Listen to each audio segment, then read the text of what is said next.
Jen.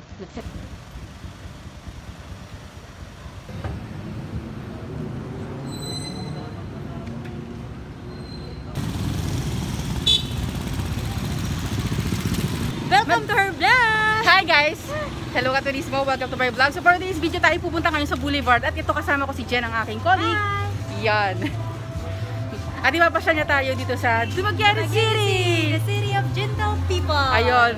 Bakit ba tinawag na gentle people ang Dumaguete? Kasi gentle yung mga tao dito at saka kung pupunta ka dito, kunwari pupunta ka sa isang bahay, mag-iihaw talaga sila ng bisayang manok para sa kanilang bisita. At saka yung mga kumot at mga unan na hindi pa nagamit yan, ipapagamit sa mga bisita. Kahit ano? Yes, kaya ganyan ang mga tao dito. So ibig sabihin kahit hindi nila kakilala, Yes. magluluto ng Hindi naman bisayang nakapasok manok? na hindi kakilala. I mean, kunwari, ikaw, friend ko, tapos pupunta ka sa bahay namin, yan, maghahanda yan ng manok, iihawan ka, tinolang manok. Akala ko kasi kahit hindi kilala, pwedeng pumasok, papasok sana tayo dito. Sa Boulevard na tayo? Saan ang punta? Tignan mo.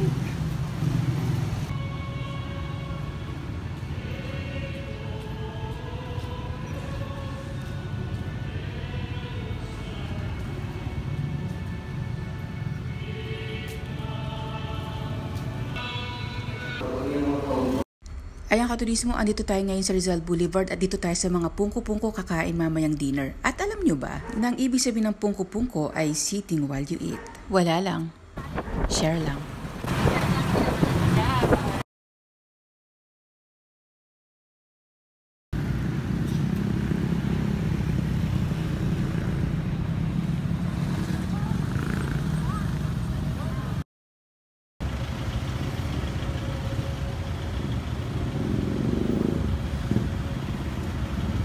Ang gandang pangmasdahan ng gantong tanawin, isang dapit hapon sa Dumaguete habang ikaw ay nagre-relax at nakaupo at kumakain ng mangga na hilaw.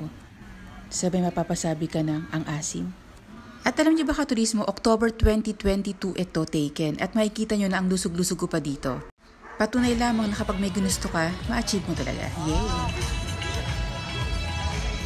Must try na pagkain sa Dumaguete yung hot chocolate nila at itong sticky rice. At ito pa, kung diet ka at nagkikrave ka sa kanin, magbugas mais ka na lang. Ang lasa nito ay parang white rice na hindi matamis.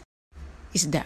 Ito naman ang siling demonyo na isa sa mga pinakamaanghang na sili at kung ikukumpara ko sa siling labuyo, of course mas maanghang ang siling demonyo. At kung sa aroma at anghang ang pag-uusapan, siling labuyo pa rin ako.